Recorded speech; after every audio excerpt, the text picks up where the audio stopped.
Hello बच्चों, बाल राम कथा पाठ 11 लंका विजय। ये हमने आपको पढ़ाया था कि जब हनुमान जी महेंद्र पर्वत से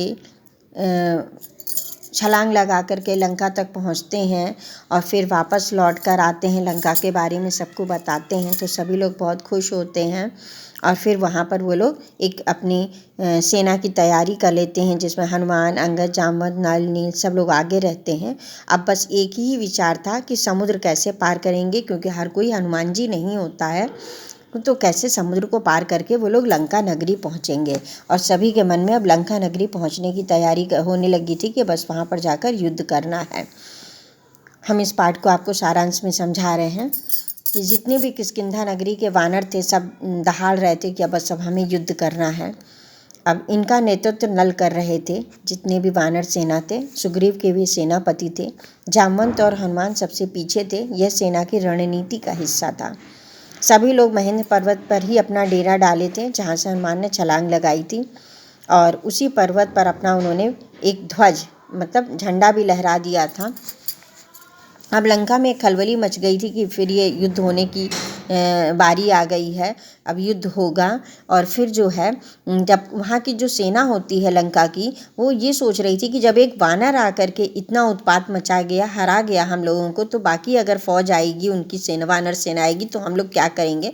रावण के सैनिक हताश थे। इस बात को सुन करके विभीषण जो रावण का भाई था, वो रावण को फिर से समझाता है कि आप अपनी जिद त्याग दें और पत्नी सीता को राम को लौटा दें। पर रावण जो है विभीषण की हर बात को अनसुनी कर देता है और उसको हटा देता है अपने पास से।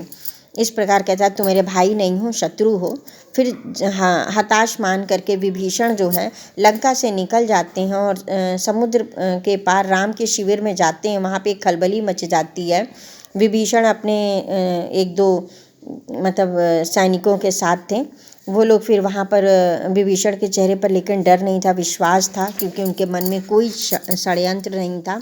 वो अपनी याचिका लेकर सुग्रीव के पास जाते हैं, उन्हें लेकिन भरोसा नहीं होता है। फिर वो रामचंद्र जी से मिलते हैं और बताते हैं कि मैंने रावण मेरा भाई है और मैंने उनको सीता जी लौटाने की बात कही, तो उन्होंने इस बात को नहीं माना। अंगद भी जो है उनको संदेह की दृष्टि से ही देख रहे थे, पर राम ने उनकी बात सुनी और कहा कि नहीं, हमें विभीषण को स्वीकार कर लेना चाहिए। उनको अंदर ले आते हैं आदर सत्कार के साथ। विभीषण राम के पास पहुंचते हैं। लंका की उन्होंने बहुत सारी जानकारी दी और बताया कि रावण पर विजय प्राप्त करने के लिए बल और बुद्धि दोनों की आवश्यकता है। तो रामचंद्र जी ने उनसे वादा किया कि अगर हम लंका जीत लेते हैं तो हम आपको वहाँ का राजा बना देंगे। सारी बातचीत हो जाती है। अब समुद्र पार करने की बात होती है तो रामचंद्र जी समुद्र से 3 दिन तक बैठकर विनती करते हैं, याचना करते हैं कि हमें एक रास्ता दे दीजिए बीच से कि हमारी वानर सेना निकल जाए। पर जब वो नहीं सुनते हैं तो राम क्रोध करते हैं और क्रोध से जो है समुद्र को सुखाने की बात करते हैं। तब समुद्र ने कहा कि आपकी सेना में नल नाम का एक वानर है जो कि वो पुल बना सकता है और उससे वानर सेना पार उतर जाएगी। नल ने फिर काम शुरू किया, पुल तैयार हो गया। समुद्र को 2 टुकड़ों में बंटता हुआ देख करके रावण का घमंड और भी ज़्यादा चूर हो गया। उस पुल पर पहले विभीषण चले, फिर पीछे वानर सेना चले। रावण बहुत अचंभित है कि पुल कैसे बन गया। अब दोनों सेनाएं समुद्र के एक ही ओर थी, मतलब समुद्र पार कर चुकी थी, एक तरफ पहुंच गई थी और रणनीति बन रही थी। राम ने अपनी सेना को 4 भागों में बांटा और क्योंकि लंका के 4 द्वार थे और वहाँ से जो है उन्होंने चारों तरफ से लंका को घेरने का आदेश दिया। उन्होंने लड़ाई शुरू होने के पहले भी अंगद को बुलाया और कहा कि जाओ, एक बार तुम फिर से दूत बन करके जाओ और रावण को समझाओ। पर दोबारा उन्होंने दूत जब अंगद को भेजा तो अंगद उनकी जाने के बाद रावण को समझाया, पर रावण फिर भी कोई बात नहीं माना। अंगद आकर कहे कि अब युद्ध ही एकमात्र विकल्प है और सभी लोग अब युद्ध के लिए तैयार हो जाओ। अब रावण के आदेश पर जो है सेना निकल पड़ती है। भयानक युद्ध होता है। मेघनाद जो है मायावी रहता है और छुप करके जो है राम लक्ष्मण पर वार करता है, दिखाई नहीं देता है। उसके बाण जो है राम और लक्ष्मण को लग जाते हैं, वो मूर्छित हो जाते हैं। मेघनाद ने सोचा कि अब वो लोग मर चुके हैं, मृत हो चुके हैं। मैदान छोड़कर वो जो है भाइयों को मृत समझ लिया और वह मैदान छोड़कर महल की ओर दौड़ा।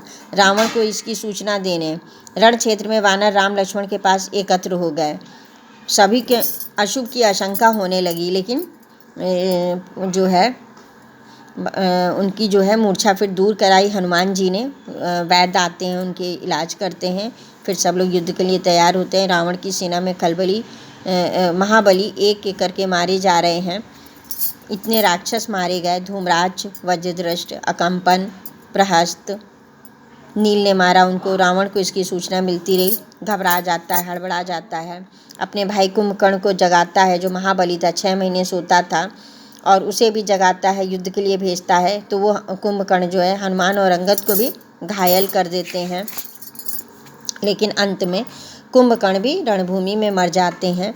रावण निराश हो जाता है। निराश होने के बाद वह मेघनाद को भेजता है, मायावी मेघनाद को। मेघनाद और लक्ष्मण का भीषण युद्ध होता है। मेघनाद भी बहुत पराक्रमी था। उसे इंद्रजीत का उपाधि मिला था, क्योंकि वो एक बार उसने इंद्र को परास्त किया था। वो एक झोंके में आगे बढ़ता था, चक्रवात की तरह। वानर सेना मेघनाद की गति से बड़ी ही अचंभित रह जाती है, क्योंकि उसका भी निशाना अचूक था। और एक बार लक्ष्मण भी जो हैं उसके ऊपर खूब बाण पे बाण मारते जा रहे हैं, ताबड़तोड़ बाणों की वर्षा करते हैं। जब वो घबरा जाता है, उसके लिए रास्ता नहीं मिलता है, तो महल की ओर भागता है। उसी समय जो है लक्ष्मण भी उनका पीछा करते हैं, महल में घुस जाते हैं, पर उनको उसकी महल की रचना के बारे में नहीं पता होता। तब विभीषण आते हैं, उनकी मदद करते हैं, और वहीं पर लक्ष्मण ने मेघनाद को महल में ही मार डाला। और जैसे ही उसका बड़ा पुत्र मर जाता है, रावण एकदम टूट जाता है और फिर खुद युद्ध करने के लिए आता है। और उसी युद्ध में जो है कंपन, प्रजंग, युपाच, कुंभ सब मारे जाते हैं। हनुमान ने मारा है निकुंभ, देवांतक और त्रिशिरा की मौत होती है। नारांतक का भी काम अंत हो जाता है। लक्ष्मण ने अतिकाय को मारा। राक्षस सेना इस प्रकार भाग खड़ी हुई। कई प्रकार के राक्षसों का नाम दिया हुआ है और राक्षस सेना मर जाती है। इस प्रकार थोड़ी देर में बहुत रावण और उसके बीच में रामचंद्र जी के बीच में रावण के बीच में युद्ध होता है। और जैसे ही रावण युद्ध स्थल पर आता है, विभीषण को राम की सेना में देखता है, तो अपने भाई को विश्वासघाती कहकर उबल पड़ता है और विभीषण को मारने के लिए आगे बढ़ता है। तीर चलाता है तो रास्ते में लक्ष्मण आ जाते हैं, और बाण लगते ही लक्ष्मण जी अचेत हो जाते हैं। रामचंद्र जी क्रोध में आ जाते हैं, और फिर उन्होंने रावण को तीर मारा और रावण का अंत हो जाता है। और उधर हनुमान जी को संजीवनी बूटी ला करके उनको ठीक किया जाता है। राम रावण का युद्ध बड़ा ही भयंकर चल रहा होता है। कुछ देर में लगा कि सब कुछ समाप्त हो जाएगा, लेकिन इस महासंग्राम के अंत में रावण का एक बाण राम को लगा, और राम का एक ये रथ की ध्वजा कटकर गिर गई। राम ने प्रहार किया, बाण रावण के मस्तक में लगा, रक्त की धारा बहने, मतलब एक बाण रावण को लग रहा है, फिर राम को लग रहा है। इस तरह से करके बाणों से आदान प्रदान चलता रहा, और अंत में राम के बाण से रावण जो है मर जाता है और उसका अंत हो जाता है। उसका धनुष वगैरह छूट जाता है, वो पृथ्वी पर गिर पड़ता है। और जैसे ही फिर जो है रावण के मरते ही जो है सब कुछ वापस एकदम शांत हो जाता है। रण क्षेत्र में जो है रावण के मरने के बाद सबसे ज़्यादा दुखी अगर हैं तो उनके विभीषण हैं। रामचंद्र जी कहते हैं कि मतलब शरीर को मरना ही होता है। रावण एक महान योद्धा था, अब उसकी अंत्येष्टि महानता के अनुरूप होनी चाहिए, क्योंकि मृत्यु सत्य है, उसे स्वीकार करो। और फिर राम ने एक एक वानर का सभी को मतलब धन्यवाद किया, और विभीषण के राज्याभिषेक की तैयारी हुई। और विभीषण जो है रावण की अंत्येष्टि करके जो है अपना उनका फिर राज तिलक किया जाता है, वो उनको सिंहासन तक पहुंचाया जाता है। हनुमान जो हैं इसी बीच हैं अशोक वाटिका से सीता जी को ले आते हैं। माता सीता का समाचार जब सुनती हैं बहुत खुश होती हैं कि रावण मारा गया, और सीता जी को बुला लिया जाता है। सभी लोगों ने सीता जी को तो देखा नहीं था, नल नील सब लोग उत्सुक थे, सारे वानर उत्सुक थे, क्योंकि सिर्फ हनुमान जी ने ही देखा था। सीता जी आई तो सबकी कल्पनाओं से अधिक सुंदर, सौम्य और शांत थी। उनकी सुंदरता में 1 वर्ष बाद पति से मिलन की प्रसन्नता शामिल थी। कष्ट उनका दूर हो चुका था। इस पाठ में मैंने आपको कराया है पाठ 11, ये प्रश्नोत्तर मैंने कराए हैं, उचित विकल्प करवाया है। वाक्य पढ़कर सही और गलत का निशान लगाने का काम करवाया है। ठीक है बेटा, इसी के नीचे मैंने यहाँ पर रिक्त स्थान भी करवाया है। ये प्रश्न उत्तर 3 है और 3 ही 3 सारे कामों को मैंने करवाया है। Thank you.